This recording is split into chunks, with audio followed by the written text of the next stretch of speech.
59 दिन हो चुके हैं ईरान युद्ध के। इस युद्ध से जितना डर नहीं लगता था, उससे ज्यादा डर अब स्ट्रेट ऑफ हॉर्मुज से लगने लगा है। पहले तो किसी को यकीन ही नहीं हो रहा था कि स्ट्रेट ऑफ हॉर्मुज कभी बंद भी हो सकता है, क्योंकि पूरी दुनिया के कच्चे तेल की 20 से 25% सप्लाई इसी रास्ते से होती रही है। ऐसे में भला कोई कैसे इस रास्ते को बंद करने की सोच भी सकता है। लेकिन जैसे जैसे युद्ध में हथियारों और मिसाइल हमले की अहमियत खत्म होने लगी, स्ट्रेट ऑफ हॉर्मुज को ही हथियार बनाया जाने लगा। पहले अमेरिका पर दबाव बनाने के लिए ईरान ने स्ट्रेट ऑफ हॉर्मुज को बंद किया, तो अब ईरान पर दबाव बनाने के लिए अमेरिका ने यहां नाकेबंदी कर दी। कौन किस पर दबाव बनाने में कितना कामयाब हो रहा है, ये तो साफ नहीं है, लेकिन पूरी दुनिया की अर्थव्यवस्था भारी दबाव में है। हर कोई इसी आस में है कि अब बहुत हो गया, स्ट्रेट ऑफ हॉर्मुज को खोल दे। इससे जुड़ा कोई भी बयान आता है तो हर कोई हसरत भरी निगाहों से पढ़ता है कि क्या इसमें कोई राहत की खबर मिल रही है क्या। इसी कड़ी में अब से कुछ ही देर पहले अमेरिकी राष्ट्रपति डोनाल्ड ट्रंप ने social media platform truth social पर लिखा है कि ईरान ने उन्हें बताया है कि वह यानी ईरान बर्बादी के कगार पर है और ईरान चाहता है कि अमेरिका स्ट्रेट ऑफ हॉर्मुज को जल्द से जल्द खोल दे। बता दूं कि ये ट्रंप ने बयान दिया है अपने social media platform truth social पे। ईरान की तरफ से कोई बयान नहीं आया। लेकिन ट्रंप के इस बयान को कैसे देखा जाए? क्या जैसे युद्ध से बाहर निकलने का रास्ता ट्रंप खोजते रहे थे, क्या अब स्ट्रेट ऑफ हॉर्मुज को खोलने का रास्ता ट्रंप देख रहे हैं, तलाश रहे हैं, ताकि कैसे भी अब निकला जाए? यहाँ से भी दबाव काफ़ी ज़्यादा बन रहा है। क्या स्ट्रेट ऑफ हॉर्मुज अब जल्द खोलने वाला है? इसके संकेत मिल रहे हैं क्या? इस बीच एक और अहम घटना हुई है। यूएई ने ओपेक और ओपेक प्लस देशों के संगठन को छोड़ने का फैसला लिया है। बता दूं कि ओपेक में तेल का उत्पादन करने वाले कुल 12 सदस्य देश हैं। ओपेक प्लस में 10 और सदस्य जुड़ जाते हैं, यानी कुल संख्या 22 हो जाती है। यूएई अब तक ओपेक का तीसरा सबसे बड़ा ऑयल प्रोड्यूसर रहा है। इसकी क्षमता 3.5 मिलियन बैरल प्रतिदिन की रही है। ईरान युद्ध के बीच यूएई के इस फैसले को कैसे देखा जाए, इस पर भी चर्चा करेंगे आवाज़ अड्डा में। तो कई सारे अहम सवाल हैं। आज आवाज़ अड्डा में आपका स्वागत है। मैं हूं लक्ष्मण राय और चर्चा में शामिल होने वाले अपने मेहमानों से आपका परिचय करा दूं। पूर्व डिप्लोमेट एम्बेसडर प्रभु दयाल साहब हैं, जियो पॉलिटिक्स एक्सपर्ट नरेंद्र तनेजा साहब हैं, जेएनयू के स्कूल ऑफ इंटरनेशनल स्टडीज में प्रोफेसर स्वर्ण सिंह साहब हैं, लंदन से वरिष्ठ पत्रकार नरेश कौशिक साहब जुड़े हैं और अमेरिका से जियो पॉलिटिकल एक्सपर्ट धीरज कौल साहब कुछ ही देर में हमारे साथ जुड़ेंगे। आप सही मेहमानों का बहुत बहुत स्वागत है। सबसे पहला सवाल नरेंद्र तनेजा साहब आपसे पूछूंगा। एम्बेसडर दयाल साहब थोड़ा सा आपके पास बाद में आता हूं।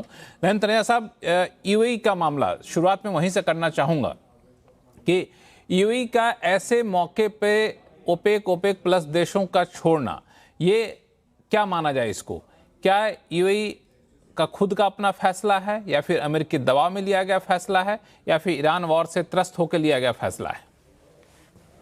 देखिए, तीन बड़े इसके जो पहलू हैं। पहली बात तो यह है कि यूनाइटेड अरब एमिरेट, जिसमें आपको पता है जो तेल का बड़ा उत्पादन है वो आबू धाबी करता है, तो अभी तक लगभग 30 लाख बैरल प्रतिदिन का वो उत्पादन करते हैं। लेकिन पिछले 3 सालों में उन्होंने बड़ा निवेश किया है। अब उनकी क्षमता जो है अगले साल तक लगभग 50 लाख 5 मिलियन बैरल तेल की हो जाएगी।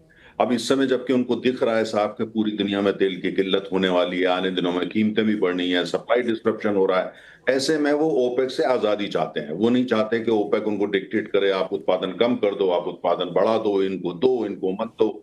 तो वो नहीं चाहते, उससे पूरी तरह आजादी, क्योंकि उनका मानना है कि ओपेक की जो कॉकपिट है वो सऊदी अरब के पास है। ओपेक वो करता है जो सऊदी अरब चाहता है, और आपको पता है कि यूनाइटेड अरब एमिरेट्स और सऊदीज के रिलेशन जो है वो बहुत मीठे नहीं है, उनमें काफी दिनों से बड़ा तनाव है, वो तनाव बढ़ रहा है।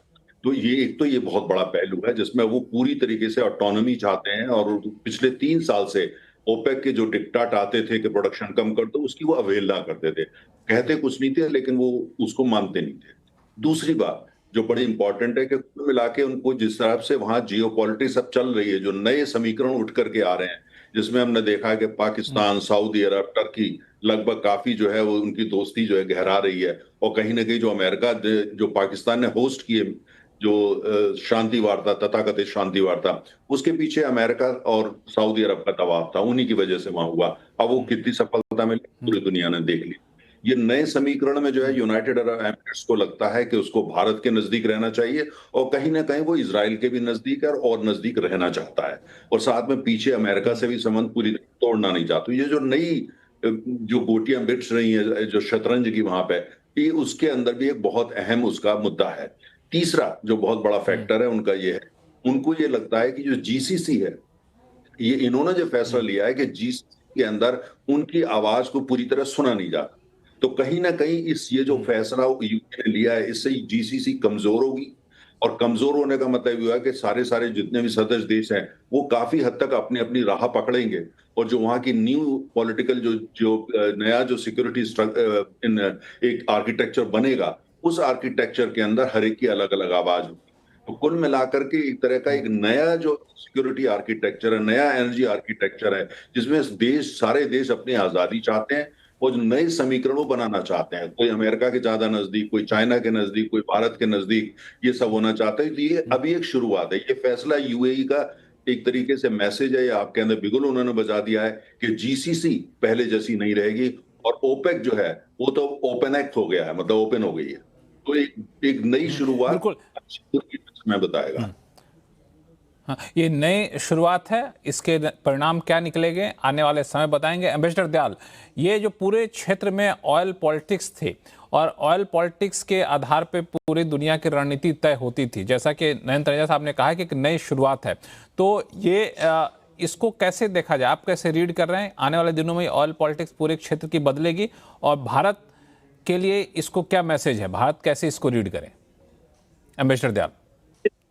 देखिए, ऑयल पॉलिटिक्स खत्म नहीं हो सकती, क्योंकि ऑयल हर कंट्री के लिए बहुत ही ज्यादा महत्व रखता है। और इस युद्ध ने ये बात साफ कर दी है कि पूरी ग्लोबल इकोनॉमी पे कितना बुरा असर पड़ता है अगर ऑयल सप्लाई डिसरप्ट होती है। लेकिन देखिए, ये बात सही है कि ओपेक जो है वो एक ऐसा रोल प्ले करता आया है जो ऑयल प्राइसेस को आर्टिफिशियली बढ़ा के रखने के लिए ऑयल प्रोड्यूसिंग कंट्रीज यूज करते हैं।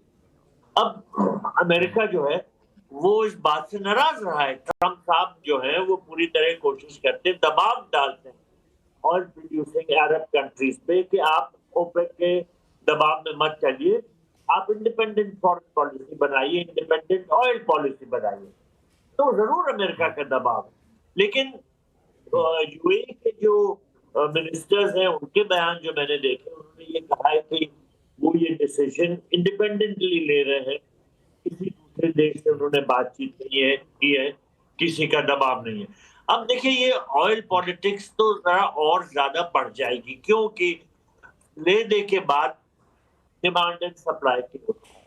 सप्लाई बहुत कम हो गई है, और जो ऑयल मैन्युफैक्चरिंग जो इंफ्रास्ट्रक्चर है इन कंट्रीज के ऊपर, कंट्रीज के जो गर्भ में सिचुएटेड है, ये बहुत डैमेज हो गए हैं और इनको रिपेयर करने में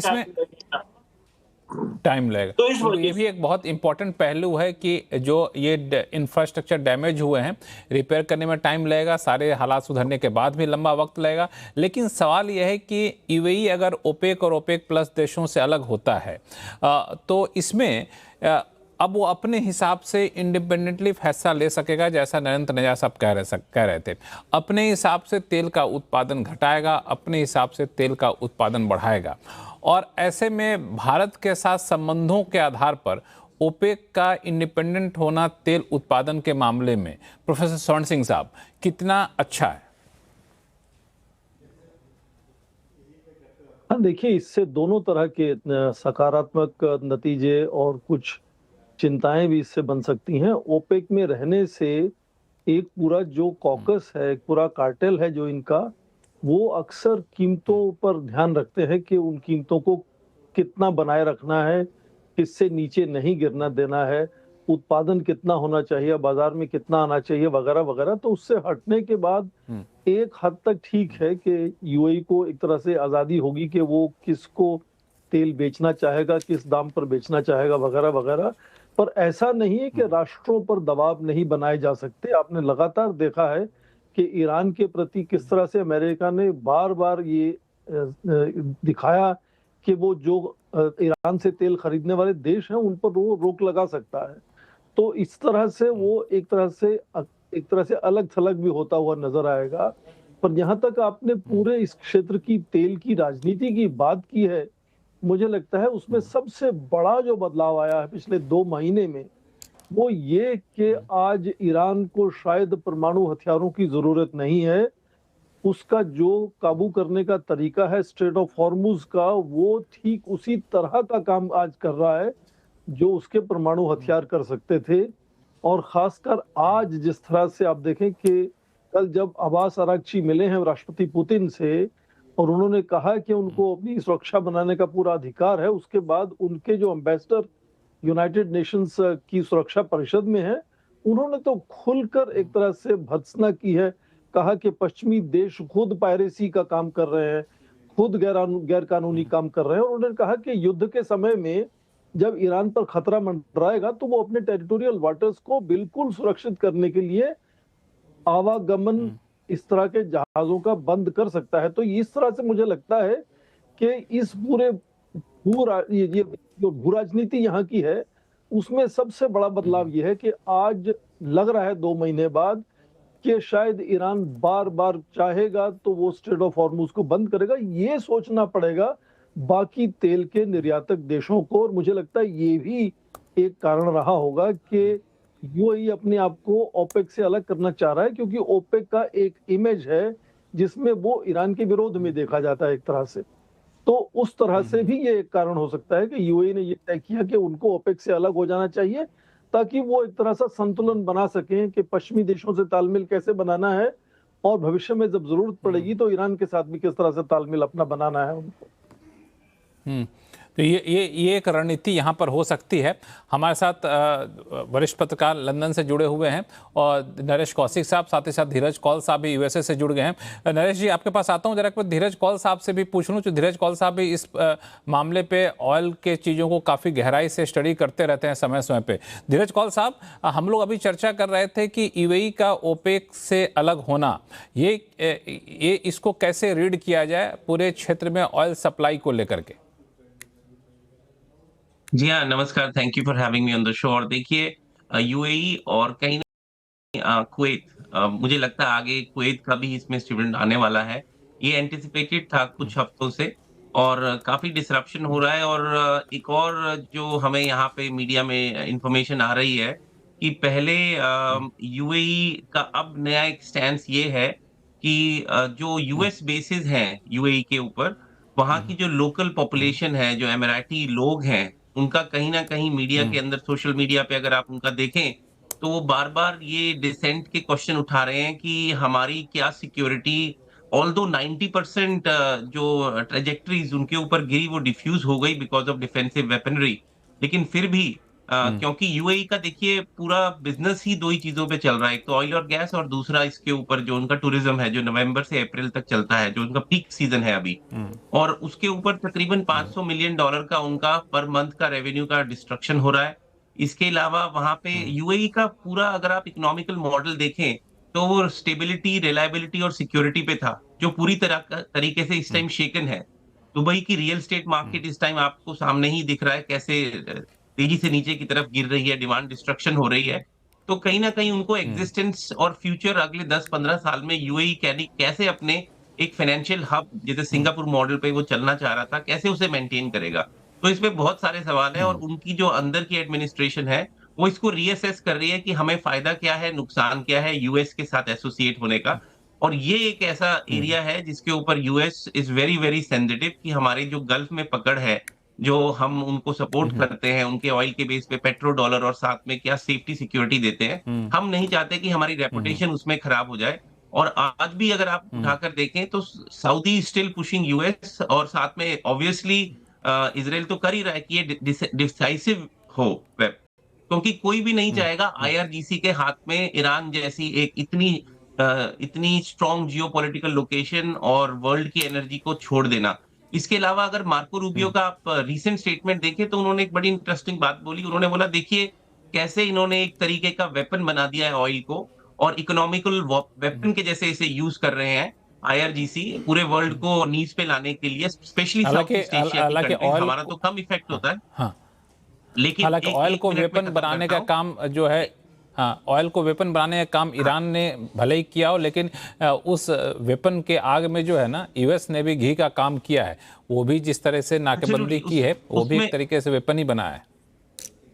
हाँ, उसमें कोई दो राय नहीं है, लेकिन उन्होंने एक जो नेक्स्ट स्टेटमेंट बोली, जिसपे मैं बिलीव करता हूँ कि ऐसी ऐसी रिजीम को कौन, वर्ल्ड की कौन सा देश न्यूक्लियर वेपन के साथ ट्रस्ट कर पाएगा। तो कहीं ना कहीं आई थिंक ठीक है, वर्ल्ड के अंदर एपिटाइट नहीं है कि हरमुज को आईआरजीसी के हाथ में छोड़ा जा सके। तो मुझे नहीं दिख रहा कि आईआरजीसी के हाथ में ईरान को छोड़ने के लिए दुनिया के कोई भी एडवांस कंट्री इस टाइम मेंटेन है, अनलेस आईआरजीसी अंदर से टूटे और उनकी टॉप लीडरशिप हटे, जो अभी फिलहाल नहीं दिख रहा। बिल्कुल, दो चीज़ आपने काफ़ी इंपॉर्टेंट कही नरेश कौशिक सर। एक तो इस ओपेक से निकलना यूएई का एक ये भी दिखा रहा है कि उस पूरे रीजन में अमेरिका के भरोसे जो सिक्योरिटी वाला एक फार्मूला था, समझौता था, उसको डेंट हुआ है। अब लोग अपने रास्ते तलाश रहे हैं, या फिर कहें कि सिक्योरिटी के लिए कोई और विकल्प देखेंगे या फिर और मजबूत करेंगे।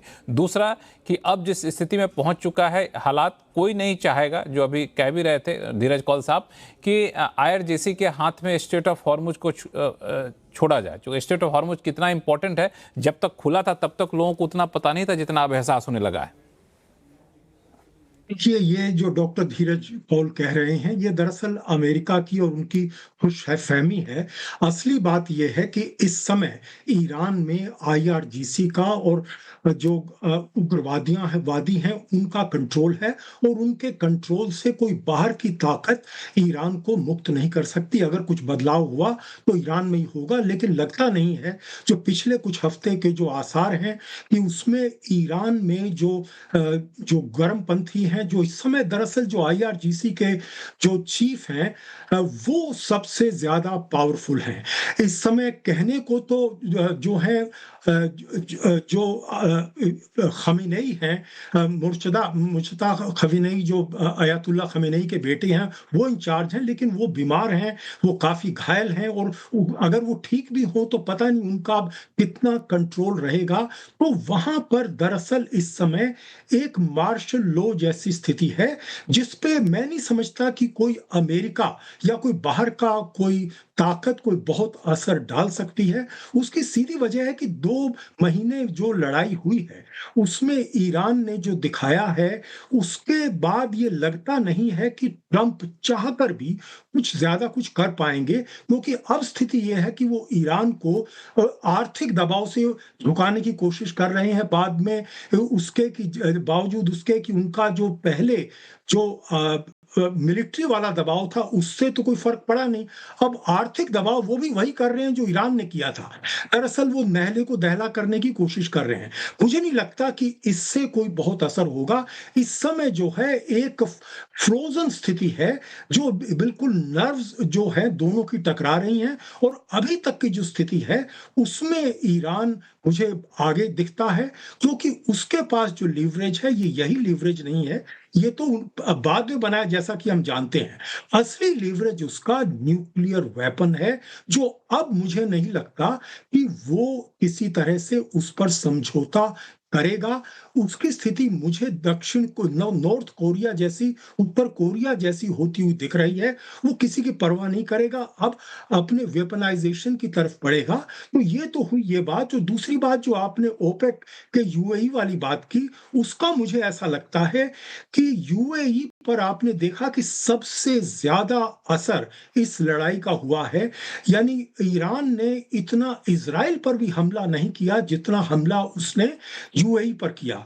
तो यूएई भी अपने अब विकल्प तलाश रहा है, और उसको ये लगता है कि इस समय जो स्थिति बनती दिख रही है उसमें ईरान से उसको हमेशा टक्कर लेते हुए, हमेशा उससे दुश्मनी से फायदा नहीं होगा। तो वो आगे अपने संबंध ईरान से सुधारने की कोशिश कर रहा है। और जैसा कि हमने सुना, तनेजा साहब ने बहुत इंपॉर्टेंट बात कही कि दरअसल इस समय जो स्थिति है वो सबसे ज्यादा जो है सऊदी अरब जो कंट्रोल करता था, उससे यूएई जो है बहुत परेशान है और भी देश परेशान है लेकिन यूएई क्योंकि बड़ी ताकत है उस क्षेत्र में, तो उसको ये लगता है कि अपने को इस समय अलग करना और ज्यादा आगे चल के दिखाना, अपने विकल्प तलाशना ज्यादा महत्वपूर्ण है। तो ये यूएई का ये जो विकल्प तलाशना और अलग होना, नरेंद्र तनेजा साहब, बाकी देशों को, खाड़ी के बाकी देशों के जो कि ओपेक के सदस्य हैं, उनके लिए भी एक विकल्प खुलता है? नहीं, देखिए लक्ष्मण, ओपेक क्या है? एक कार्टेल है। और अगर आप उनका माइंडसेट देखें, जिस हिसाब से वो काम करते हैं, वो ऐसे जैसे 100 साल पहले किया जाता था। आज की जो दुनिया की अर्थव्यवस्था है, अगर आप कहें कि आधुनिक अर्थव्यवस्था जो है, उसके अंदर ओपेक जैसे कार्टेल की तो कोई स्थान होना ही नहीं चाहिए। लेकिन आप हमने ये देखा कि ओपेक के साथ में क्या था, जैसे यूनाइटेड अरब एमिरेट्स का पिछले 3 साल का आप इतिहास देखिए। जब जब वो ओपेक ने कहा कि भाई आप जो है उत्पादन को घटाइए, जब ये फैसला लिया उत्पादन घटाने या बढ़ाने का, उन्होंने यूनाइटेड अरब एमिरेट्स की बात कभी नहीं सुनी। उन्होंने वो करा जो कि ओपेक या ओपेक प्लस चाहता था, मतलब सऊदी अरब और काफी हद तक रशिया जो चाहता था।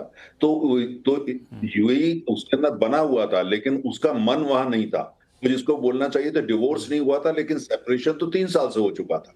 आज डिवोर्स हो गया, है ना?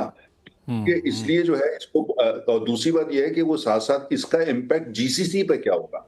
जो जीसीसी के कंट्रीज हैं, ओवरऑल जो अपने को बहुत बड़ा ताकतवर संगठन मानते हैं, उसके ऊपर पड़ेगा, जाहिर है पड़ेगा, क्योंकि गंभीर फैसले हैं। दूसरी, जहां तक ईरान की बात है, कहने को कोई कुछ भी आज बोल ले, ट्रम्प साहब भी कुछ भी बोल दें, जो मर्जी ट्वीट करें, वो अलग बात है।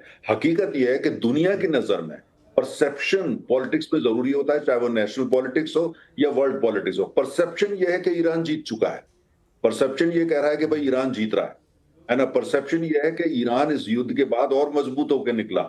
यहां भी लोग बोल रहे हैं ईरान को न्यूक्लियर वेपन्स की जरूरत ही नहीं है। उन्होंने तो हॉर्मुज को, स्टेट ऑफ हॉर्मुज को न्यूक्लियर वेपन बना दिया, और इतना वो मजबूत है कि उसको यूज भी किया जा सकता है। ये पहला ऐसा न्यूक्लियर वेपन है जो आपके ईरान के पास है, और उसको वो इफेक्टिवली यूज कर रहा है। और आज ये हालत है, अमेरिका को समझ में नहीं आ रहा कि ईरान से डील कैसे करें। वो सऊदी पर प्रेशर डालते हैं, भाई तुम बात करो, पाकिस्तान जैसे कंट्री पर प्रेशर डालते हैं, वो आगे बढ़ के जाते हैं, लेकिन कहीं बात आगे नहीं बढ़ी। ईरान को अच्छी तरह पता है कि अमेरिका यहां से निकलना चाहता है। अमेरिका अगर दोबारा जो है युद्ध करता है या हमले जारी करता है, निकलना उससे भी कुछ नहीं है, उनको समझ में आ चुका है। तो इसलिए मेरा ये मानना है कि ये जो नए समीकरण बन रहे हैं लक्ष्मण, नया सिक्योरिटी आर्किटेक्चर वहां जन्म लेना शुरू कर चुका है। एक नया सिक्योरिटी, जैसे हम लोग जो सोचते हैं कि अमेरिका वहां पे सबको सिक्योरिटी देता है, वो मिथ निकली। अमेरिका की हालत ये हो गई कि ये देशों को लगता है कि ये अमेरिका हमारी सुरक्षा पूरी तरह नहीं कर सकता। हालांकि ये नहीं कि अमेरिका वहां से चला जाएगा, बिल्कुल नहीं जाएगा, अमेरिका वहां रहेगा और शायद और मजबूती लाने की कोशिश करेगा। लेकिन यूनाइटेड अरब एमिरेट्स हो, सऊदी अरब हो, छोटा सा कंट्री कतार हो, कुवैत हो, इनको समझ में आ गया है कि अमेरिका बियॉन्ड ए पॉइंट वो हमारी सुरक्षा नहीं कर सकता। तो नहीं कर सकता।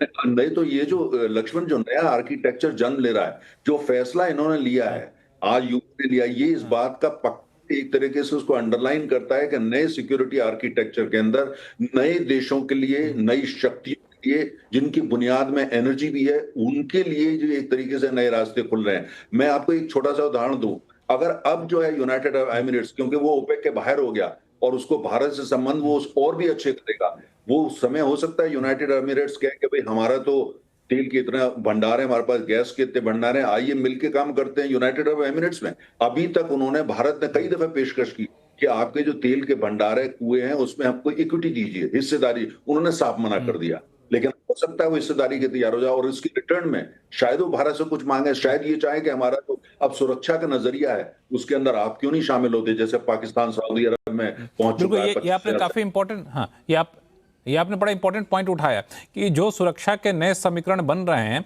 उस नए समीकरण में सुरक्षा देने वाले कोई बड़े देश, कोई बड़े पावरफुल देश की भूमिका वहां पे दिख सकती है। एक इंडिकेशन नरेंद्र तनेजा साहब ने दिया भारत को लेकर के भी, यूएई चूंकि बाहर हो गया और कहे कि अब हम तेल देंगे, हम आपको प्रोडक्शन में मदद करेंगे, आप हमारी सुरक्षा करिए। ऐसे ही और क्या ऑप्शन बन सकते हैं एम्बेसडर दयाल? काफ़ी इंपॉर्टेंट होगा अगर अब सुरक्षा में इन देशों ने अगर ये सोच लिया कि हमें अमेरिका के भरोसे नहीं रहना है, तो दूसरे देश जब वहां पे दखल देना शुरू करेंगे तो पूरा समीकरण बदल जाएगा। आपके हिसाब से पोटेंशियल कौन है देश जो अमेरिका का विकल्प हो सकते हैं इन देशों के लिए? क्योंकि ये देश आपस में तो मिलकर तो सुरक्षा करना थोड़ा सा मुश्किल होगा, छोटे छोटे देश हैं। देखिए, इन सब देशों को अब ये लगने लगा है कि इनको किसी बाहरी देश पे रिलाय नहीं करना चाहिए, इनको अपनी नहीं, क्षमता लेकिन खुद बढ़ानी भी तो अपने पे तो कर नहीं सकते हैं। देखिए अपनी सुरक्षा खुद से तो कर नहीं सकते हैं। देखिए, ये इन्होंने देख लिया कि किसी दूसरी पावर पे डिपेंड करके और भुगतना पड़ता है। इनको टारगेट इसलिए किया गया ईरान की तरफ से क्योंकि यहाँ पर अमेरिकन बेसिस थे।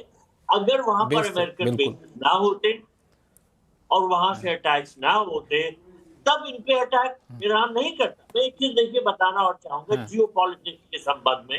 नरेंद्र तनेजा जी ने बिल्कुल सही कहा कि ईरान ने वेपनाइज करके दिखाया है स्ट्रेट ऑफ हॉर्मुज को, लेकिन उसी स्ट्रेट ऑफ हॉर्मुज को अमेरिका ने ईरान के विरुद्ध भी वेपनाइज किया है। ईरान का कम से कम $500 मिलियन पर डे का नुकसान हो रहा है। वो ऑयल बेचता था खासतौर पे चीन को, वो सब बंद हो गया है। तो ये जो स्टेट ऑफ हॉर्मुज है वो ऐसी चीज है जिसको ईरान तो वेपनाइज कर ही रहा था, अब उसके खिलाफ वेपनाइज कर दिया गया। मैं एक चीज और बताना चाहूंगा, अगर आप ईरान के प्रपोजल देखिए जो स्टेज बाय स्टेज है, उसने ये कहा है कि पहले आप युद्ध बंद कीजिए, उसके बाद स्ट्रेट ऑफ हॉर्मुज को खोलिए और ये हम लोग डिसाइड करें कि कैसे इसको मैनेज करना है।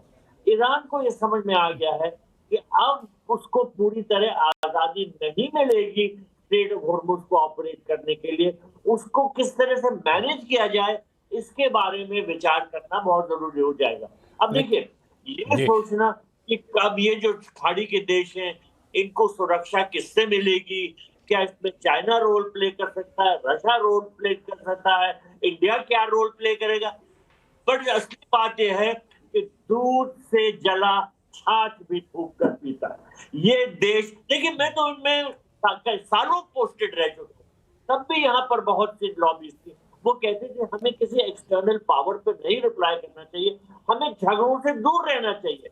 ये अब ऐसी फॉरेन पॉलिसी बनाएंगे कि इनको किसी तरह से घसीटा ना जा सके दूसरों की लड़ाइयों में। ये इनकी अपनी लड़ाई नहीं थी, ये लड़ाई थी ईरान और अमेरिका। पहले सद्दाम हुसैन और अमेरिका की लड़ाई की वजह से ये घसीटे गए थे, कुवैत तो बहुत तरह से नुकसान पहुंचाया गया था। तो इनको ये समझना आ गई है कि इनको एक इस तरह की इंडिपेंडेंट फॉरेन पॉलिसी बनाई देनी है और एक दूसरे के साथ भी उतना ही तालमेल करना चाहिए जो उनको अपनी इंडिपेंडेंट फॉरेन पॉलिसी बनाने से रोक ना सके। और हमारा क्या रोल होगा दरअसल इसमें सबसे ये क्या रोल होगा आने वाला समय में देखा जाएगा। लेकिन एक जो इम्पोर्टेंट बात आपने कहा कि ईरान को भी अब एहसास हुआ है कि हम स्ट्रेट ऑफ हॉर्मुज बंद होने से हमें बहुत नुकसान हो रहा है और हम जो है सो बहुत लंबे समय तक ये स्थिति में रह नहीं सकते हैं, आज़ादी तो पहले जैसे मिल सकती नहीं है। और शायद यही वजह कि डोनाल्ड ट्रंप ने अब से कुछ ही देर पहले जो अपने ट्रूथ सोशल पर लिखा वो बड़ा इंटरेस्टिंग है। उन्होंने लिखा कि ईरान ने उन्हें बताया कि वह यानी कि ईरान बिल्कुल बर्बादी के कगार पर है। ईरान चाहता है कि अमेरिका स्ट्रेट ऑफ हॉर्मुज को जल्द से जल्द खोल दे। अब इस ट्रंप के इस बयान को नरेश कौशिक सर कैसे देखा जाए? क्या ट्रंप स्ट्रेट ऑफ हॉर्मुज में जो नाकेबंदी कर दिए हैं उससे पूरी दुनिया का दबाव उनके ऊपर बन रहा है, एक उनका परसेप्शन खराब हो रहा है, तो अब उस नाकेबंदी को खत्म करने का एक बहाना ढूंढ रहे हैं ऐसे ट्रूथ सोशल पर बयान दे करके, या फिर वाकई ईरान ने उनसे कहा हुआ कि नहीं अब बहुत हो गया, अब हम इससे ज़्यादा झेल नहीं सकते हैं? देखिए, ट्रंप दरअसल एक साइकोलॉजिकल लड़ाई में लगे हैं। वो ईरान पर एक मनोवैज्ञानिक दबाव डाल रहे हैं, ये कह के कि आपने हमें कहा है कि आपकी हालत तो बहुत ही खराब है। ये बिल्कुल वैसा ही है जैसे उन्होंने 2 हफ्ते पहले कहा था कि ईरान ने हमें जो है सारे वो अपना जो न्यूक्लियर डस्ट जिसको वो कहते हैं, जो 450 किलोग्राम के करीब जो एनरिच यूरेनियम है 60% तक जिसको एनरिच किया जा चुका है, उसको ईरान हमें सौंपने को तैयार हो गया है, ये उन्होंने कहा। तो इस तरह की बातें वो बहुत कहते हैं। वो दरअसल ये जिसका आपको याद है कि उसके तुरंत बाद ईरान ने खंडन किया। तो आज इस ताजा बयान को कैसे आप देख रहे हैं? ये ताजा बयान है, क्या वाकई नाकेबंदी खोलने का विकल्प तलाश रहे हैं? देखिए, ये बात तो सही है कि अमेरिका जो है ईरान पर दबाव डाल रहा है और ईरान को ये कहना है कि हम ये नाकेबंदी तब खोलेंगे और बातचीत भी तभी शुरू करेंगे जब अमेरिका अपनी नाकेबंदी बंद करेगा।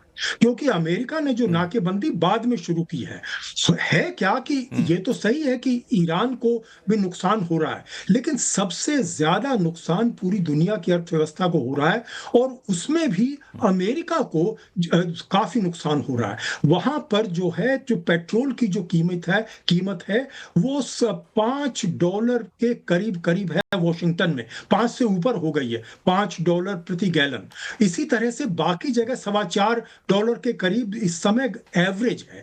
और अगर ये लड़ाई चलती रही, जो अमेरिका में 6 महीने में मध्यावधि चुनाव है, तो ये $8 तक जा सकता है। तो अभी नहीं, आपने बिल्कुल सही कहा। यहाँ पे नरेश कौशिक साहब, अभी एक फैक्ट और आपको शेयर कर दूं कि वर्ल्ड बैंक की अभी एक रिपोर्ट आई है। वर्ल्ड बैंक ने बहुत ही कह सकते हैं बहुत ही डरावने वाली तस्वीर यहाँ पे पेश की है। क्या है कि पूरे पश्चिम एशिया में जो है संकट आ सकता है, एनर्जी की कीमतों में बड़ा उछाल आने वाला है। 2026 में वर्ल्ड बैंक का कहना है कि 24% तक एनर्जी की कीमतें बढ़ सकती हैं और हॉर्मुज बंद होने से ऑयल मार्केट जो है पूरा प्रभावित होगा। दुनिया के 35% क्रूड बिजनेस पर इसका असर पड़ने की संभावना है। और इतना ही नहीं, उन्होंने यहाँ तक अनुमान लगाया कि तेल की सप्लाई में 10 मिलियन प्रति बिलियन प्रतिदिन की कमी आने का खतरा यहाँ पे दिख रहा है। और अगर स्थिति बिगड़ते रहे तो $115 प्रति बिलियन तक जो है प्रति बैरल तक ब्रेंट के हिसाब से कीमतें जा सकती है। ये अपने आप में काफ़ी चौंकाने वाली चीज़ है। अगर ये हुआ तो पूरी दुनिया में हालात इतने ख़राब हो जाएं कि ट्रंप पे वाकई दबाव काफ़ी ज़्यादा बन जाएगा। इसको कैसे देख रहे हैं प्रोफेसर स्वर्ण सिंह साहब? फिर आपके पास आता हूँ। हमारे पास यूएस से जुड़े हुए हैं, हमारे पास उनके पास भी जाऊँगा, धीरज कौल साहब के पास भी। स्वर्ण सिंह साहब, देखिए, सबसे पहले ब्रेंट क्रूड का जो आज की कीमत है वो $111 पहले ही पहुंच चुकी है। और बहुत से तरह के आजकल विशेषज्ञों के अध्ययन से पता लग रहा है कि ये जो टकराव है ये जल्दी से समाप्त होने वाला नहीं है। आज ही कतर के विदेश मंत्रालय के जो प्रवक्ता हैं उन्होंने कहा कि उनको लगता है कि ये एक ऐसा टकराव है जो ठंडे बक्से में जाता हुआ नजर आता है। उन्होंने कहा कि ये शायद आने वाले समय में ये टकराव बना रहेगा, बातचीत बीच में होगी, बंद होगी, और ये इसका कोई पक्का ठीक ठाक सॉल्यूशन उनको नजर नहीं आ रहा है। तो इस तरह की सोच अब बनने लगी है कि क्या स्ट्रेट ऑफ हॉर्मुज इसी तरह से बंद रहेगा या उसको कब या कैसे खोला जाएगा। या इक्का दुक्का उसमें टैंकर, जैसे खबरों में है कि एक टैंकर भारत पहुंच गया है जो 1 महीने से अपने ट्रांसपॉन्डर बंद करके घूम रहा था। तो क्या ये हालात, इस तरह का टकराव बना रहेगा? उसी तरह इसको एक तरह से सामने रखकर अब ये तैयारी शुरू हो गई है कि ऊर्जा का निर्यात यदि इस तरह से रुका रहता है इन सभी देशों से, और ईरान इतना ये जो उस पर एक तरह से दबाव है या उसको निर्यात ना करने की जो अमेरिका की कोशिश है वो उसको झेल जाएगा और बना रहेगा। और यहाँ तक आपने पूछा कि ये ट्रम्प साहब जो अपना सोशल ट्रूथ पर लिखते हैं एक के बाद एक बातें, आज उन्होंने लिखा कि बिल्कुल वो एकदम खत्म होने की कगार पर वहाँ का जो राष्ट्र है, इसलिए वो लगातार हॉर्मुज खोलने की कोशिश में है। पर उसके साथ साथ ट्रम्प ये हमें बताएं कि ईरान क्या कह रहा है, या ईरान का नेतृत्व खुद अपने तरफ से एक्स पर भी अंग्रेजी में वो अपनी टिप्पणियां लिखता रहता है। वहाँ के जो मजलिस के अध्यक्ष हैं मोहम्मद गालिबाफ, उनकी भाषा अभी आप देखें तो बिल्कुल नहीं लगता है कि वो बातचीत करने तक को भी तैयार हैं। वो लगातार ईरान की क्या कंडीशंस हैं नहीं तो सवाल उसको सामने रखते हुए नजर आ रहे हैं। हाँ बिल्कुल, सबसे बड़ा सवाल ये उठा है कि हर कोई ऐसे तनातनी में रहेगा तो स्ट्रेट ऑफ हॉर्मुज खुलेगा कैसे? जो स्थिति अभी बनी हुई है, जो अभी आंकड़े आपको मैंने दिखाए, वर्ल्ड बैंक की तस्वीर जो पेश कर रहा है वर्ल्ड बैंक, ये तो काफ़ी भयावह है। इस पर तो कम से कम दबाव बनना चाहिए इन सब चीज़ों से। धीरज कौल साहब, आपको लगता है कि अब हालात ऐसे आ गए हैं कि ट्रंप कहें कि ठीक है हम स्ट्रेट ऑफ हॉर्मुज पर अपनी नाकेबंदी हटा रहे हैं, और जैसा कि उन्होंने ट्रूथ सोशल पर लिखा भी है कि ईरान बिल्कुल ध्वस्त होने के कगार पर पहुँच चुका है, ये पहल ट्रंप करें? हाँ, देखिए, इकोनॉमिकली ईरान को चोक करने की जो एफर्ट्स हैं उसमें डेफिनेटली कुछ रिजल्ट्स दिख रहे हैं। क्योंकि उनकी जो मेन आर्टरी है जिसके थ्रू वो अपनी एनर्जी, जो अभी भी 60% 70% ऑफ उनका नेट एक्सपोर्ट है अदर देन पेट्रोकेमिकल प्रोडक्ट्स, उसके अलावा उनका कुछ हद तक स्टील, एल्युमिनियम, आयरन कोर और साथ में सेफ्रॉन और भी कुछ चीजें हैं जो मोस्टली इसी पे डिपेंडेंट है। तो मोस्टली 60 टू 70% एनर्जी एक्सपोर्ट्स उनके जो चाइना को जा रहे थे, उसकी 90% चाइना को जा रहा था, वो तो चोक हो रहा है। और जो सप्लाईज वहां से वेपनरी की आ रही थी और भी रसद आ रही थी, वो भी बंद हो गया। तो डेफिनेटली ईरान के अंदर इस टाइम इन्फ्लेशन 90% के करीब है। उनकी अगर आप उनकी ऑफिशियल लाइंस भी देखें, $200 बिलियन के करीब का नुकसान हुआ है, लेकिन यहाँ के जो रिपोर्ट्स हैं 350 एंटिसिपेट करती हैं। सुनने में खबरें आ रहा है कि सैलरीज तक देने के लिए पैसे नहीं है, इन्फ्लेशन काफी नहीं हाई नहीं, है और आप पब्लिक में डिसेंट है। ईरान को चोक करने के चक्कर में पूरी दुनिया चोक हो गई यहाँ पे तो। हाँ, तो यही तो प्रॉब्लम है, यही तो सारी प्रॉब्लम है कि हम जो बेसिकली कंसेप्ट क्या था कि हम एनर्जी फ्लो को एक फ्री वे में जाने दें, लेकिन नेट रिजल्ट क्या हो रहा है? साउथ ईस्ट एशियन कंट्रीज के ऊपर बहुत पेन दिख रही है। जापान, साउथ कोरिया, सबके ऊपर बहुत पेन दिख रही है। इंडिया ने तो खैर अच्छे से डाइवर्सिफाई करने की पूरी एफर्ट्स डाली हैं, लेकिन फिर भी एक कॉमन आदमी जिसका इस लड़ाई से दूर दूर तक लेना देना नहीं था, उसको बहुत पेन हो रही है। मैं आपका ध्यान एक तरफ लेना चाहूंगा, जो बहुत इंपॉर्टेंट मुद्दा आपने पहले डिस्कस किया। Just want to add one more point. जो यूएई ओपेक से बाहर भी निकल रहा है, उसका एक बड़ी वजह यह है कि जो ओपेक की ऑयल प्राइस कंट्रोल ज्यादातर सऊदी और कुछ हद तक रशिया करता है। और इस टाइम यूएई को लग रहा है कि हमें जितना इस टाइम हम डॉलर अपना बढ़ा सकें एक्सपोर्ट, जितना हम अपने खुद के ऑयल पे नियंत्रण रखें, वो इंपॉर्टेंट है। इसके अलावा एक रिसेंटली यूएई के अंदर कहीं ना कहीं फाइनेंशियल क्राइसिस अभी नहीं है। $300 बिलियन के उनके अभी भी रिजर्व है और ट्रिलियंस इस टाइम ट्रेजरी में है। उनका ये मानना है कि वो फ्यूचर में प्लान करते हैं, आज का नहीं सोच रहे। तो वो ये सोच रहे हैं कि हम करेंसी स्वैप करें, क्योंकि उनका डॉलर यूएसडी के साथ पैक्ड है 3.375 का। तो कहीं ना कहीं स्टेबिलिटी आएगी। और उन्होंने सेकेंडरी बोला, अगर आप यूएस के साथ नहीं स्वैप करेंगे तो युआन के साथ करेंगे, जो एक पॉलिटिकल एक्टिव मूव है। तो यूएई इज डेफिनेटली लुकिंग, क्योंकि सऊदी के पास तो जैसे आपने बताया ईरान का पाकिस्तान के साथ कोर्ट है, पर मुझे लग रहा है कि शायद भारत और यूएई का एक बहुत अच्छा अपॉर्चुनिटी मुझे दिखता हुआ क्रिएट दिख रहा है। और उसमें भारत का भी फायदा होगा और यूएई का भी, क्योंकि उनके पास खुद की defence umbrella other than US इस टाइम नहीं दिख रही और एक भारत के साथ बहुत अच्छा रिलेशनशिप है। लेकिन ओवरऑल जो आप नहीं, सवाल पूछ हालांकि रहे थे, ये चोक अगर आर्टरी को हम लोग फिजिशियंस है खोलना है तो हम स्टेंट डाल के खोलते हैं। उसके आगे ब्लॉकेज आप और लगा देंगे तो इंसान की मृत्यु हो सकती है। तो जो आपने मुझे नंबर्स दिए 115, हम 120 से 130 एंटिसिपेट कर रहे हैं पिछले कई हफ्तों से, अगर ये लड़ाई नहीं नहीं, 7 दिन और चल मेरा गई। मेरा यहाँ पे धीरज कौल साहब, मेरा बहुत सीधा सा सवाल ये है। मैं बहुत इतना बड़ा रिसर्चर नहीं हूँ। मैं तो सीधा सवाल है कि हम ईरान को बर्बाद करना चाहते थे, ईरान को कमज़ोर करना चाहते, ठीक आप करिए। उसके पास परमाणु हथियार नहीं होना चाहिए, ठीक आप उसके लिए तमाम हथियार अपनाइए। लेकिन ऐसा हथियार क्यों अपना रहे जिससे ईरान को नुकसान होता है लेकिन उससे ज़्यादा पूरी दुनिया भर को नुकसान हो रहा। आप ईरान को सबक सिखाने के लिए कोई और रास्ता अपनाइए, आप हटा दीजिए नाकेबंदी, ताकि स्ट्रेट ऑफ हॉर्मुज भी खुल जाए और वो रास्ता बिल्कुल तेल का आना जाना शुरू हो सके। ये सवाल इसलिए आपसे पूछना चूँकि आप ट्रंप एडमिनिस्ट्रेशन, ट्रंप की पार्टी से जुड़े हुए भी हैं। तो आपको लगता है कि ट्रंप को कम से कम ये काम तो कर देना चाहिए, हम नाकेबंदी हम हटा रहे हैं, तुम स्ट्रेट ऑफ हॉर्मुज खोलो, हम लोग दूसरे तरीके से लड़ेंगे आपस में। ये क्यों नहीं कर सकते? प्रॉब्लम तो सारी यही है कि ईरान को जिस पोजीशन पे लाने की कोशिश की जा रही है वो आ नहीं रहा, और आईआरजीसी का कंट्रोल अभी भी वहां बहुत स्ट्रांग है। तो इस टाइम हम क्या कर पा रहे हैं? एक तो हम वहां बॉम्बिंग कर पा रहे हैं जिससे इनोसेंट लोग मर रहे हैं, उसके ऊपर बहुत यहाँ पे आवाजें उठ रही हैं और ट्रंप की पोजीशन वीक हो रही है। तो वो इकोनॉमिकल चोक होल के थ्रू इसको जमीन पे लाना चाह रहे हैं, लेकिन दुनिया में और पेन बढ़ रही है। और उन्होंने पहले भी बोला था कि नेटो की इसीलिए कंट्रीज को आके इसे खोलना चाहिए, आप भी आइए। तो कहीं ना कहीं नेटो के ऊपर भी यूरोप के ऊपर भी बहुत प्रेशर पड़ रहा है कि ना वो नेटो अपने तो वो खोलने की बात, तो इसमें धीरज कौल साहब उसमें कोई लॉजिक तो मुझे दिखता है। नेटो कंट्री क्यों आपने बंद करवाया? आप खोलिए, आपके तमाशा की वजह से सारा कुछ ये हुआ है, आप खोलिए। बाकी ईरान को सबक सिखाइए, आपके पास बहुत सारे रास्ते हैं। क्यों नयन तनया साहब, कोई और विकल्प नहीं है क्या? छोटा सा जवाब दीजिएगा, फिर ब्रेक पे जाऊंगा मैं। लक्ष्मण, ये नाकेबंदी जो अमेरिका कर रहा है वो उनकी अपनी कोशिश है, तो क्योंकि उनका ये है कि आप इसको खोलिए। ईरान भी तो कहता है खोलिए। हमें ये नहीं भूलना चाहिए कि चाइना की तरफ से, जो ईरान के लिए बड़ा अहम कंट्री है, पूरा प्रेशर है कि स्ट्रेट ऑफ हॉर्मुज को खोल दीजिए। इसको वेपनाइज हो गया, आपका मकसद पूरा हो चुका, इसको खोलिए। चाइना बहुत प्रेशर डाला है और की राष्ट्रपति चाइना जा रहे हैं, जहां पर शिखर बातचीत है अगले महीने, और ये उसका एक टॉप एजेंडा है। इस पर बातचीत होगी। जब तक उनकी शिखर जब तक ट्रम्प साहब चाइना नहीं पहुंचते हैं, शिखर वार्ता नहीं होती है, अभी सब कुछ यही होने वाला है, कोई शांति नहीं होने वाली। लेकिन जब ये बैठेंगे तो ये ट्रम्प साहब इसका पूरा लेवरेज लेना चाहते हैं। वो चाहते हैं चाइना उनको रिक्वेस्ट करे कि आप नाकेबंदी को बंद कर दीजिए, जिससे कि वो कह सकें ठीक है भाई, चाइना भी ये चाहता है, हमारी भी नहीं, उनके बातचीत हो रही रिक्वेस्ट को है। क्यों मानेगा? नहीं, उनके रिक्वेस्ट को तनेजा साहब यूएस क्यों मानेगा? क्योंकि यूएस का एक मकसद ये भी है कि चाइना ईरान पे हम हमला कर रहे हैं, ईरान को कमजोर कर रहे हैं, इनडायरेक्टली हम चाइना को टारगेट कर रहे हैं। देखिए, अमेरिका को यह भी साथ में समझ में आ रहा है कि खुद उसकी अर्थव्यवस्था को कितना इससे नुकसान हो रहा है। और दूसरी बात यह है कि कुल मिलाकर के जो पश्चिम यूरोप के कंट्री, चाहे वो कुछ भी नेटो के बारे में बोलते रहे या जापान के बारे में बोलता रहे, जापान की इकोनॉमी इफेक्टेड हो रही है।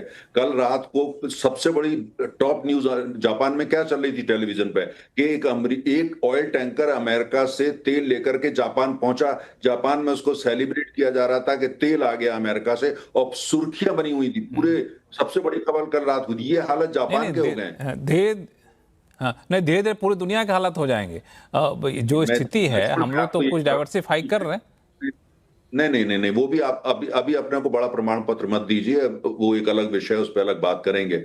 हम भी बड़ी तंगी में हैं, है ना, ध्यान रखिए इस बात का। नहीं, वही धीरे धीरे पूरी दुनिया की हालत यही हो जाएगी कि कोई ऐसे, जैसे हम लोग काउंट करते कि दो। और दूसरी बात यह है कि जहां ये बात हुई कि आप ध्वस्त कर देंगे ईरान को, अरे वो पहले से ध्वस्त हैं, वो तो युद्ध से पहले भी उनकी बुरी हालत थी, आप उनको और क्या करेंगे? इसीलिए मैं कह रहा हूं ना, इसीलिए मैं कह रहा हूं कि ईरान ध्वस्त हो चुका, अब क्यों उसको ध्वस्त करने के नाम पर पूरी दुनिया को ध्वस्त करने के लिए चले हुए हैं? आप अपनी नाकेबंदी हटाइए, ईरान अपना स्ट्रेट ऑफ हॉर्मुज खोलेगा और इस पे आगे बाकी नेगोशिएशंस में यूज किया जा रहा है। नाकेबंदी टिकाऊ नहीं है ना, अमेरिका हमेशा कर सकता है। नेगोशिएशन भी समस्या ये है कि नेगोशिएशन भी तो नहीं हो रहा है। कोई आप आसपास आमने सामने बैठने को, इस पर चर्चा थोड़ा सा आगे जारी रखेंगे। छोटा सा ब्रेक का समय होगा, ब्रेक पर लौटते हैं। लगातार हो रही है। चलिए देखते हैं कि अभी बातचीत के लिए और क्या शर्तें निकल कर सामने आएंगी। छोटा सा ब्रेक लेते हैं, फिर हम लोग इस चर्चा को आगे जारी रखेंगे। जाइएगा नहीं।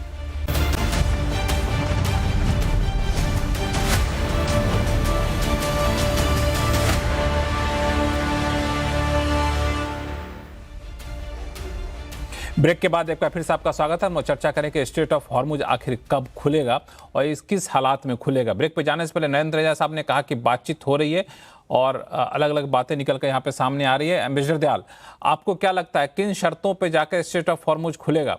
क्योंकि पहले तो आमने सामने जो बैठ के बातचीत होनी थी, ईरान पहुंचा, इस्लामाबाद, यूएस के लोग यहाँ नहीं पहुंचे, पहले यूएस के लोग पहुंचे, ईरान के लोग नहीं पहुंचे, इस बीच ईरान पहुंच गए, रशिया ने कहा जी हम इस क्षेत्र में शांति बनाने के लिए आपकी मदद करने वाले हैं।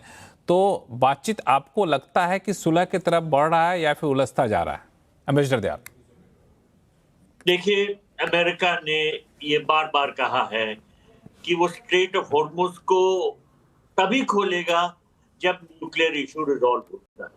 यानी अभी वो खोलने की जल्दी में नहीं है। और हम ये ना भूलें कि इस पूरे मामले में एक बहुत बड़ा player, in fact most important player Israel है। इजराइल को जो ये गल्फ से ऑयल सप्लाईज बंद हुई हैं और ऑयल प्राइसेस बढ़ रहे हैं, इससे कोई मतलब नहीं। जो इजराइल के ऑयल सप्लाईज गल्फ से नहीं आती, अरब गल्फ कंट्री से ऑयल नहीं मिलता उसको। और इजराइल ये चाहता है कि प्रोमिनेंस दी जाए इस बात को कि किस तरह से ईरान को न्यूक्लियर वेपन प्राप्त करने से रोका जाए। उसके लिए ये सबसे बड़ी बात है और यही अमेरिकन पॉलिसी का नंबर 1 आइटम हो गया है। अमेरिका जो है वो ईरान पे इतना दबाव डाल रहा है। आप ये सोच रहे हैं कि ऑयल प्राइसेस वगैरह बढ़ रहे हैं, ईरान का नाक में दम है, ईरान की इकोनॉमी बिल्कुल ध्वस्त है, लेकिन IRGC खुद नहीं टेकेगा, वो लड़ता रहेगा, दबाव झेलेगा और सबके दौरान फायदा होगा इजराइल को, क्योंकि इजराइल जो है वो चाहता है कि ईरान जो एक एग्जिस्टेंशियलिस्ट थ्रेट बना है उसके लिए, उसकी थ्रेट कम हो। तो मेरे विचार में कभी कोई आसानी से ये मामला नहीं सुलझाया जाएगा। ये हमें नहीं सोचना आसानी से मामला नहीं सुलझाया जाएगा। हाँ, ये आसानी से मामला सुलझता है इस वजह से मुझे नहीं दिख रहा है, क्योंकि प्रोफेसर स्वर्ण सिंह साहब, जो सीज फायर हुआ था ये लेबनान और इजराइल के बीच में, अब उस सीज फायर के बावजूद लेबनान पर हमले शुरू हो गए फिर से इजराइल की तरफ से। बिल्कुल, आज की ही खबर है कि IDF इजराइल डिफेंस फोर्स ने इस तरह की चेतावनियां दी हैं दक्षिण लेबनान में। 15 वहाँ के जो गांव हैं कि वहां से लोग निकल जाएं और उत्तर की तरफ चले जाएं, नहीं तो उनके जीवन पर यदि कोई खतरा आता है तो वो खुद जिम्मेदार होंगे, जो एक तरह से युद्ध विराम का उल्लंघन है। और इस तरह के उल्लंघन गाजा में भी लगातार होते रहते हैं। तो मुझे नहीं लगता कि इजराइल के रवैये में कोई बदलाव आने वाला है। दूसरी बात यहाँ तक ये कि अब ये पूरा ध्यान केंद्रित कर रहे हैं कि ईरान को हथियार नहीं बनाने चाहिए। ईरान पहले से ही न्यूक्लियर नॉन प्रोलिफरेशन ट्रीटी का हस्ताक्षर कर चुका है, उसका वो एक तरह से सदस्य है, उसको मानता है। और उसमें ये लिखा है कि जो नॉन न्यूक्लियर वेपन स्टेट्स हैं वो वेपन नहीं बनाएंगे। उसके बाद फिर लेकिन इसके 2015 में एक बावजूद और joint comprehensive plan of action बनाया गया। नहीं, प्लान ऑफ एक्शन बनाया गया, नहीं। तो उसके बावजूद क्योंकि अमेरिका उससे बाहर निकला है, उसके बाद ईरान ने वहां उसको मान्यता देने में बदलाव लाया और उन्होंने एनरिचमेंट बढ़ाया अपना। अब ट्रम्प साहब कह रहे हैं कि अगले 20 साल के लिए और हमें एक तरह से वचन दीजिए कि अगले 20 साल तक फिर आप परमाणु अस्त्र नहीं बनाएंगे। ये संभावना है कि हो सकता है ईरान इसमें कुछ हाँ कर भी सकता है, क्योंकि जैसा हम सभी कह रहे हैं नहीं, ईरान ने तो उसको आज परमाणु ईरान ने ये तो शस्त्रों कहा की है। शायद जरूरत नहीं है, उसको नहीं चाहिए। वो स्ट्रेट ऑफ हॉर्मुज को परमाणु अस्त्रों की तरह इस्तेमाल कर रहा है। हाँ, दरअसल इसमें ईरान ने कहा भी है, जो अलग अलग खबरें निकल कर आ रही हैं, ईरान ने कहा कि आप स्ट्रेट ऑफ हॉर्मुज पे नाकेबंदी हटाइए, हम स्ट्रेट ऑफ हॉर्मुज को फ्री करते हैं। रही बात परमाणु की, तो परमाणु हथियार अगली बातचीत होने तक हम इसको रोके रखेंगे। तो एक तरीके से एक संकेत दिया कि हम परमाणु जो यूरेनियम एनरिचमेंट है उस पर भी हम थोड़ा सा स्लो रहेंगे, हम बातचीत करने को तैयार हैं। इसके बावजूद फिर क्या रोक रहा है धीरज कौल साहब? देखिए, दो पॉइंट है। एक तो आईआरजीसी का खुद तो खास कुछ जान नहीं रहा, वो अपनी पब्लिक को इस पेन और सफरिंग की तरह गुजार रही है और अपनी ब्रेवरी दिखा रही है। इसमें कोई दो राय नहीं है कि ये भी ईरान इंपॉर्टेंट की इस पॉइंट है। Time financial condition, defence condition नहीं है। और आईआरजीसी कौन सी पब्लिकली इलेक्टेड बॉडी है, उसे इलेक्शन लड़ना है? ये तो आयरन फिस्ट के थ्रू एक तरह से काम कर रहे हैं और उन्हें 45,000 लोग अपने खुद मार दिए, लाखों लोग जेल में हैं। तो असली टेरर तो वही इन्फ्लिक्ट कर रहे हैं, लेकिन इसको टर्न करके उल्टा दिखाने ताकि दुनिया भर पे प्रेशर पड़े, इसी वजह से हॉर्मुज ब्लॉक्ड है। दूसरी बात, जो ये वादे दे रहे हैं ईरान की रिजीम, उस पे बिल्कुल ट्रस्ट नहीं किया जा सकता। आप खुद देखिए कि आप एक एक तरीके के न्यूक्लियर रेस क्रिएट करना चाहेंगे। सऊदी, यूएई, ये सब कंट्रीज के पैसों की कमी तो है नहीं, सऊदी क्यों नहीं लेगा फिर? ईरान का आर्च राइवल सऊदी है इस टाइम, और साथ में इजराइल के पास तो है ही। तो ये तो पूरी एक तरीके से नई पंडोरा बॉक्स खुल जाएगा।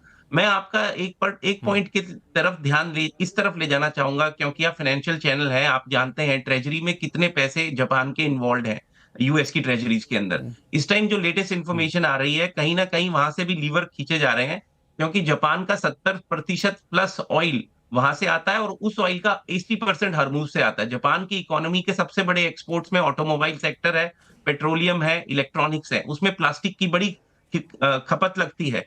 और कहीं ना कहीं एक्सपोर्ट्स बहुत तरीके से इफेक्टेड है। इस टाइम जापान का जो बैंक है, जो उनकी नेशनल बैंक है, उन्होंने भी कुछ तरीके से डिस्ट्रेस के साइंस देने शुरू किए हैं कि हमें अपने ट्रेजरी बॉन्ड्स बेचने पड़ेंगे, not in a panic mode, लेकिन इसका भी ग्लोबल इकोनॉमी पे बहुत बड़ा फर्क पड़ेगा। डॉलर की वैल्यूएशन इससे घटेगी और कहीं ना कहीं डॉलर के वर्चस्व पे सवाल आ सकता है, जो ट्रंप कभी टॉलरेट नहीं करे। अभी ये बहुत ही प्रिलिमिनरी इंफॉर्मेशन है। South Korea is not a that big of a player, लेकिन Japan is a very very big player when it comes to American policy making, when American finance is. एक और बात ये बोलना चाहूंगा कि कहीं ना कहीं अगर आप इनके सोशल मीडिया के उठाकर देखिए, जो कि दूसरी गल्फ एरिया से आ रहे हैं, ऑब्वियसली एआई का जमाना है, चीजें ऑल्टर हो सकती हैं, लेकिन पब्लिक के अंदर डिसेंट डेफिनेटली है। जो ईरानियन कॉमन पब्लिक है, जो इस सफरिंग के थ्रू गुजर रही है, अब सवाल ये है हाँ, कि बिल्कुल, क्या ये थ्रेशोल्ड लगेगा कि वो रिवोल्ट करने सड़क पर बिल्कुल, आए। ये 2 पॉइंट आपने काफी इंपॉर्टेंट, दो पॉइंट अपने इम्पोर्टेंट। बस एक 10 सेकंड, क्योंकि समय कम है, इसलिए मैं बीच में रोकूंगा मैं। हाँ, जस्ट 10 सेकेंड्स। अब सवाल यह है कि क्या बॉइलिंग पॉइंट होगा ईरान की पब्लिक का आईआरजीसी के खिलाफ उतरने का, कितना वो पेन सह पाएगी, ये अब समय दिखाएगा। ठीक है, 2 इंपॉर्टेंट पॉइंट उठाए यहाँ पे नरेश कौशिक साहब कि मोटा मोटी कहना है धीरज कौल साहब का है कि आईआरजीसी जो है वो अलग रास्ते पे चल रही है, जो इलेक्टेड गवर्नमेंट है वो अलग रास्ते पे है। अब आईआरजीसी नहीं चाहती कि हम यहाँ पे समझौता करें, पब्लिक जब तक ज़्यादा विद्रोह नहीं करेगी तब तक शायद आईआरजीसी झुके ना। तो यूएस के लिए ईरान से बातचीत करना कितना मुमकिन है? और दूसरा, जो धीरज कौल साहब भी कह रहे थे कि डॉलर के ऊपर काफ़ी दबाव बनेगा, जापान की काफ़ी महत्वपूर्ण भूमिका होती है यूएस की पॉलिसी में, तो ऐसे में क्या ट्रंप के ऊपर दबाव बढ़ता जाएगा? ट्रंप पर दबाव दो तरह से, एक तो उनके पास जो आर्थिक जो स्थिति उत्पन्न हो रही है, दूसरी राजनीतिक, दोनों एक दूसरे से जुड़े हैं। और अमेरिका में, यहाँ तो आप आईआरजीसी की बात कर रहे हैं, अमेरिका के जो गर्मपंथी हैं लोग, जो इजराइल है, वो चाहते हैं कि फिर से लड़ाई हो। और उससे क्या होगा कि ज्यादा नुकसान, ईरान उसकी तैयारी कर रहा है। ईरान उसका दरअसल इंतजार कर रहा है कि फिर से अमेरिका हमला करे, ताकि वो जवाबी हमला करके दुनिया की अर्थव्यवस्था को, पहाड़ी देशों पर हमला करके और ज्यादा नुकसान पहुंचा सके। असली चीज जो हम नहीं बात कर रहे हैं वो ये है कि हालात पिछले 2 महीने में बदल गए हैं, और इसकी वजह अमेरिका और इजराइल का ईरान पर हमला करना है। 28 फरवरी को जो हालात थे, जब ईरान न्यूक्लियर इशू पर बात करने को तैयार था, उसकी वजह यह थी कि अयातुल्ला खमेनेई खुद न्यूक्लियर वेपन के पक्ष में नहीं थे। अब वो नहीं है। अब इन्होंने, इजराइल ने उनका कत्ल कर दिया है, और भी बहुत सारे नरमपंथी लोग मारे गए हैं। उसी वजह से वहां गर्मपंथी और आईआरजीसी अब ज्यादा कंट्रोल में है, और वो बिल्कुल अब किसी तरह का समझौता न्यूक्लियर इशू पर करने के मूड करने में को तैयार नहीं है, क्योंकि उनके पास बिल्कुल कोई आपने ऐसा कोई आर्बिट्रेटर खamenei जैसा नहीं है जो उनको रोक सके। सच बात यह है। रोक सकता है। बिल्कुल, दरअसल इस पे मैं रिएक्शन लूंगा एम्बेसडर दयाल आपसे, लेकिन एक सवाल जो धीरज कौल साहब ने उठाया उस पर मैं चाहता हूं थोड़ा डिटेल में नरेंद्र तनेजा साहब आपके पास आऊं। जो पूरे ऑयल की इकॉनमी को बयां किया धीरज कौल साहब ने जापान के, और उन्होंने उसको जोड़ा कि इससे ट्रंप के ऊपर दबाव पड़ रहा है कि आप इसको खत्म करिए, डॉलर के ऊपर दबाव पड़ रहा है। ये कितना आपको लगता है कि दबाव कारगर साबित होगा? नहीं, देखिए, ट्रम्प साहब पर दबाव तो इसी बात का है कि जो वो मकसद लेकर के आए थे कि 4 दिन में खत्म कर देंगे, ईरान की जनता सड़क पे आ जाएगी, ईरान की जनता कहेगी सिंहासन खाली करो कि जनता आती है। क्या वो तो कुछ हुआ नहीं, कहाँ रिजीम चेंज हुआ, बल्कि जो गर्मपंथी हैं उनको और आपने मजबूत कर दिया। आज ईरान के अंदर ये लड़ाई थोड़ी ना हो रही है कौन नरमपंथी है कौन गर्मपंथी है। ये आए थे हटाने के लिए, बल्कि उन सबको जो है और ताकतवर बना के चले गए। आईआरजीसी पहले एक कंस्टिट्यूएंट थी, 3 अलग अलग वहां सत्ता के वो केंद्र थे, आज एक हो गया सत्ता केंद्र। किसने बनाया? इन्होंने बनाया, अमेरिका इजराइल ने बना दिया। तो ये समझिए ना, जनता की जहां तक बात है, जनता कहां सड़क, ऊपर से आप बमबारी कर रहे हैं तो कहां से जनता सड़क पे आ जाएगी? इतिहास में कभी ऐसा हुआ? ये देखिए, ये सब बातें कहने में बड़ी बात है। आपको ये ओरिजिनल बातें थी उस पे जाइए। ओरिजिनल एजेंडा ट्रम्प साहब ने जब हमला किया क्या बोला था, कहां गए वो? आज ट्रम्प साहब वहां से निकलना चाहते हैं, फंस गए हैं। आज वो ये चाहते हैं कोई ऐसा रास्ता मिले जिससे उनका ऑनर भी बचा रहे, साथ में वो ये भी कि हमने युद्ध जीत लिया, और वो वहां से निकल लें। और दूसरी ये बात यह है कि वहां के खाड़ी के जितने देश हैं उनके पास अभी विकल्प नहीं है, वो अपनी अपनी डिफेंस अपने आप अभी नहीं कर सकते, चाहे वो सऊदी अरब हो, यूनाइटेड, उनको अभी भी अमेरिका चाहिए। लेकिन अब उनको अमेरिका के साथ लाइक माइंडेड कंट्रीज भी चाहिए, खाली अमेरिका नहीं चाहिए। ऐसा नहीं है, क्योंकि अगर वो अमेरिका वहां से चला जाता है तो ये कि हम यूएई बोले हम अपने आप संभालेंगे, तो ईरान तो वॉक इन कर जाएगा, सबको पता है। हाँ, जो इसलिए मेरा बिल्कुल संभव होगा नहीं। जापान की जो बात है वो एक इंस्ट्रूमेंट है, वो उसको यूज करेंगे। लेकिन आज हकीकत यह है कि ट्रम्प साहब खुद वहां से निकलना चाहते हैं। ईरान भी चाहता है कि अच्छा मौका है, इसमें जो है उनके फायदे में रहेगा, वो वहां से चले जाएं। वो गारंटी चाहता है दोबारा हमला नहीं होंगे। न्यूक्लियर वेपन्स की जहां तक बात है, ईरान जैसा कंट्री अगर ठान लेगा, आप डिले कर सकते 5 साल 10 साल, लेकिन अगर वो ठान लेगा, जैसे उन्होंने हमेशा के लिए रोक नहीं सकते, हमेशा के लिए उसको रोक नहीं सकते हैं। आपको रोकना चाहूंगा क्योंकि शो का समय यहीं पे खत्म हो रहा है। एम्बेसडर दयाल, संक्षिप्त में, ट्रंप चाह रहे हैं निकलना, वहां पे कौन सा बहाना उनको सबसे आसान लगता है, वो बहाना बना के निकल जाएंगे? फेस सेविंग कह सकते हैं साइज उनका। नहीं, उनकी फेस सेविंग तभी मुमकिन है जब वो ये दिखा सकें अपने अमेरिकन पब्लिक को कि वो जीत के निकल रहे हैं, क्योंकि ट्रंप साहब उन लोगों में नहीं है जो ऐसी स्थिति में ये दिखते हुए नजर आए कि वो हार रहे हैं। ट्रंप साहब अगर पूरा दबाव लगाते रहेंगे ईरान को बात मनाने के लिए, लेकिन ईरान भी अड़ा हुआ है, तो इतना आसानी से मामला हल नहीं होगा। ट्रंप साहब के लिए एग्जिट रूट इतना आसान नहीं है। बिल्कुल इतना आसान नहीं है और यही वजह है कि वो बाहर निकलने के अलग अलग रास्ते ढूंढते हैं। कई बार ट्रूथ सोशल पे अलग अलग बयान दे रहे हैं। अब देखिए कौन सा बयान उनको लगता है कि हमको सूट करता है, लेकिन हर कोई यही इंतजार करेगा कि आप युद्ध से ज़्यादा इंपॉर्टेंट ये है कि आप जल्द से जल्द स्ट्रेट ऑफ हॉर्मुज को खोल दीजिए, ताकि इस युद्ध की लड़ाई, उसकी आँच लोगों के घरों तक, लोगों के रसोई तक पहुँचने लगी है। उम्मीद करेंगे जल्द से जल्द ये कुछ फैसला हो सके इस पर, लेकिन आप सही मेहमानों ने अपना कीमती वक्त दिया, इसके लिए बहुत बहुत धन्यवाद। आवाज़ अड्डा में फिलहाल इतना ही। देखते रहे CNBC आवाज़। नमस्कार।